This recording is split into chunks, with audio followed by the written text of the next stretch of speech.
Hey, it's Chris Aiken from the Classic Metal Show, and I want to invite you to my first ever public book signing. I'll be doing a special reading, question and answer session, and a signing of my new book, Little Victories, A Tale of Divorce, Debauchery, and Finding Happiness on Thursday, March 20th at Visible Voice Books, located at 1023 Kenilworth Road, Cleveland, Ohio, 44113. I'll have a limited supply of Little Victories on hand to sign. I'll be reading selections from Little Victories, as well as telling stories and reading some material that was left out of Little Victories. I'll end with a Q&A session that will be a no-holds-barred affair. The signing will be from 7 to 9 p.m. at Visible Voice Books, 1023 Kenilworth Road, Cleveland, Ohio, 44113. Come out, have some fun, and be a part of a rare appearance from me, Chris Aiken. That's Martyred right here on your Classic Metal Show with Faceless. And we want to thank, what was his name again, Chris? Mike.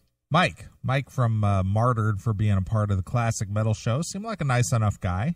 Yeah, nice guy. And again, sometimes you do interviews because you're asked. Well, you know, these younger, newer bands need a little hand up, and I'm actually flattered that people like Chipster asks us to do an interview to try to give them some exposure. Sure. And we do so many interviews. I have no problem helping out new bands because, as you and I have talked about so many times, somebody's got to come up and take the reins because these old bands are going away quicker and quicker. Yeah. It's not like some commercial radio station is going to promote these guys, so it might as well be us. Yeah, it's fine with me. You want the truth? There's more people listening to what we do than fucking commercial radio anyway these days. I agree. I see what the commercial radio shows are doing, and I see how their podcasts do of their interviews and whatnot, and I think we probably do more. Right. And we don't make you pay for them. Well, we should be. We should be following the trunk model. Yeah, I know. What does he charge for an interview? It's like $1 or $2 or something? Whatever it is, it's more than it should be. Yeah. Yeah, you can download my interview with XYZ band, whatever it is, for $1.99. Yeah, or you can hear the same interview from 50 other stations for nothing. Right. But I'm Eddie Trunk, so buy mine. Sure.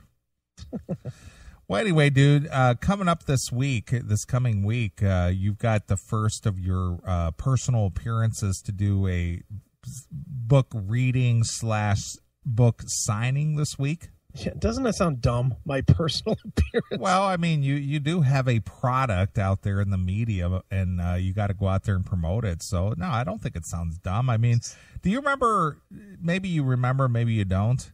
Yeah. But back in 1993 or 94, Howard Stern had that big book signing in Cleveland. Yeah. Sure, and they cut the cables. No. Not that one? That was when he was doing the funeral. The funeral, right. No, this was his book signing. I probably do. I know I met him at one of them. It was up in Richmond Heights. I think I was at that one. Well, it was a big blizzard, and I went through the blizzard. I was at that, yeah. There was 1 billion people there. Yeah, I was there. I got my book signed. I got to meet Howard. Hi, how are you? Handshake. Yeah. Move along. But I mean, he did it. Yeah. Well, I get it. I mean, look, I know it just seems weird because tomorrow I'll be appearing in Kent as well, having lunch with my chick. So it's like, well, just don't get into some bad pussy or something while you're out there. No, I'll try to stay in good pussy then. But because it kind of laid you up for the whole week. Oh no, I had dinner. That's all I had the other. Yeah, that's what I call it too. Dinner. Well, something was being eaten. Right. But anyway. You know how it's, the old saying, if it smells like cologne, leave it alone. If it smells like fish, eat the dish. Yeah, well, I ate the dish. Right. But, no, I mean, it just, the whole thing about doing appearances and whatnot, it just feels a little weird. I mean, because it's me, I don't think of me as being that interesting. Oh, I do. I think of you as being interesting. I think of me as being a huge rock star status. Everywhere I go, I just expect special treatment. Well, I'm glad you do, because I still feel a little weird about it. And I swear I've been thinking all week about sitting up in front of a room full of people and saying, hey, let me read to you. What questions do you have for me? The whole concept seems a little weird, but yeah, I'm going to go. I have three appearances that are scheduled. This is the first one. It's on Thursday at Visual Voice Books over in Tremont, which is 1023 Kenilworth Road in Tremont or in Cleveland. Don't you have like a former interest in Tremont? Yeah. She will not be there, I hope. I hope. She's going to be like that chick on Wayne's World. It's like, we broke up 6 months ago. Yeah. Move on. See other people. Yeah. Or it could be old girl meet the new girl. Right.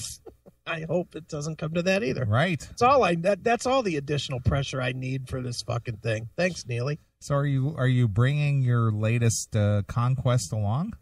Not a conquest, just somebody I'm kicking it with. Well, regardless.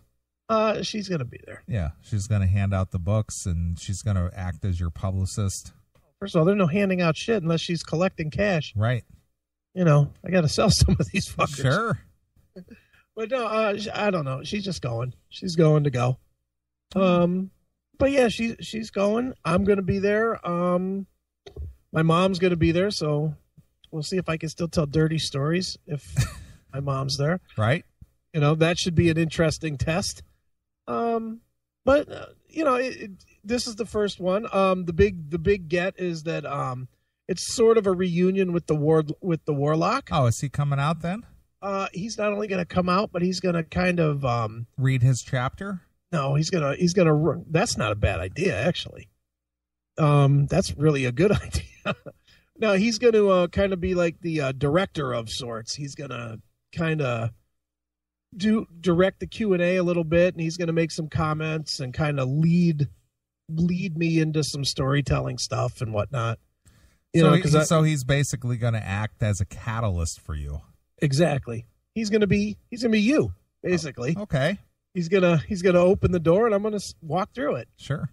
So that's what we're gonna do, a metal show reunion of sorts, just without metal. Right. And so that's what we're doing on Thursday, and that's from 7 to 9 p.m.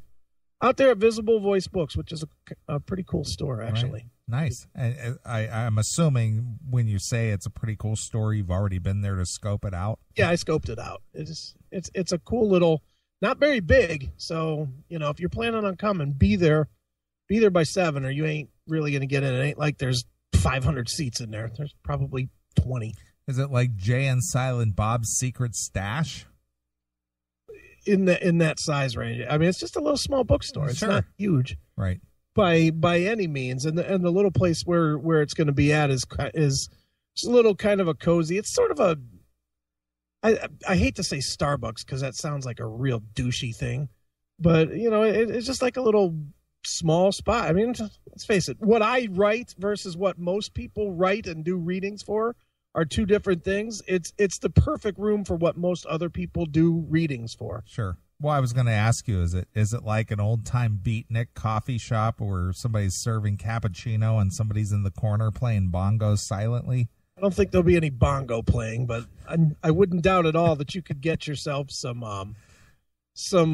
coffee. Right. Maybe some wine. Sure. There might be some wine being served at this thing. Sure.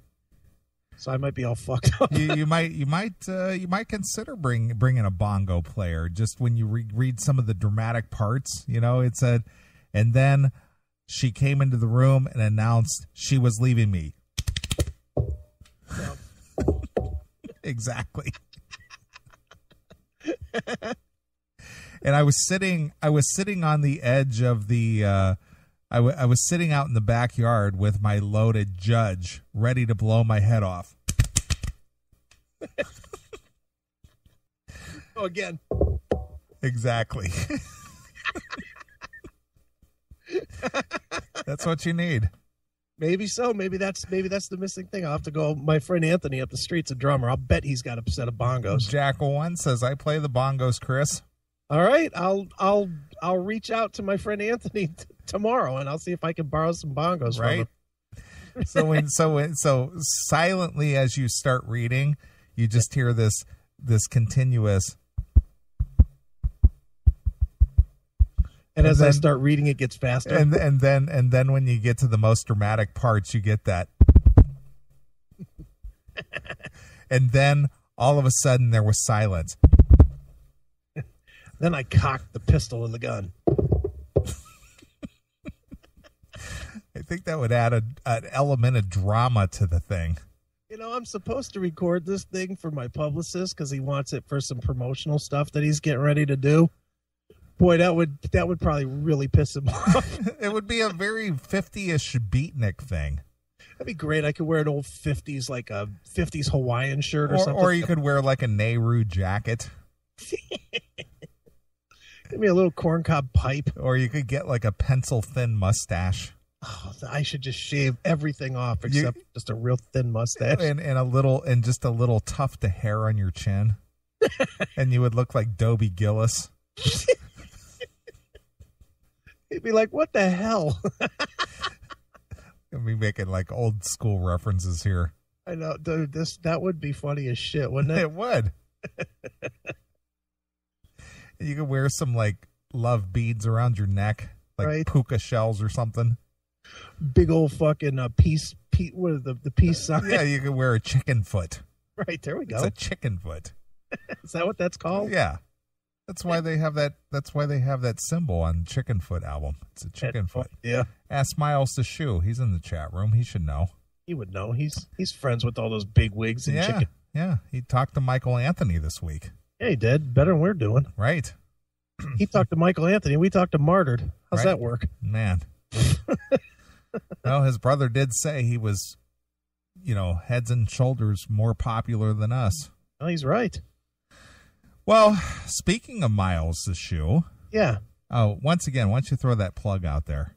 For my thing? Yeah, for your thing this week. Again, it is Thursday, the 20th, from 7 to 9 p.m. at Visible Voice Books, and that is 1023 Kenilworth Road in Tremont, Ohio. Excellent. But you can look it up at, I think it's just visiblevoicebooks.com, and there's like a write-up about me and the appearance and blah, blah, blah. Right. But yeah, come out, please. Don't leave me in an empty room looking like an idiot. Right. Hey, it's Chris Aiken from the Classic Metal Show. Most people know me as the foul-mouthed shock jock from the Classic Metal Show, or the no-nonsense heavy metal critic from pitriff.com. Now you get to learn the other side. My first book, Little Victories, A Tale of Divorce, Debauchery, and Finding Happiness, comes out on January 13th in paperback and digital formats on Amazon and iTunes. It details my real-world emotional struggles over a year that included a divorce after a quarter-century of marriage and the death of my father. It profiles things I did right, as well as a bevy of things that I did wrong with the help of alcohol, and how I found my way out of the muck of the emotional state that almost saw me commit suicide.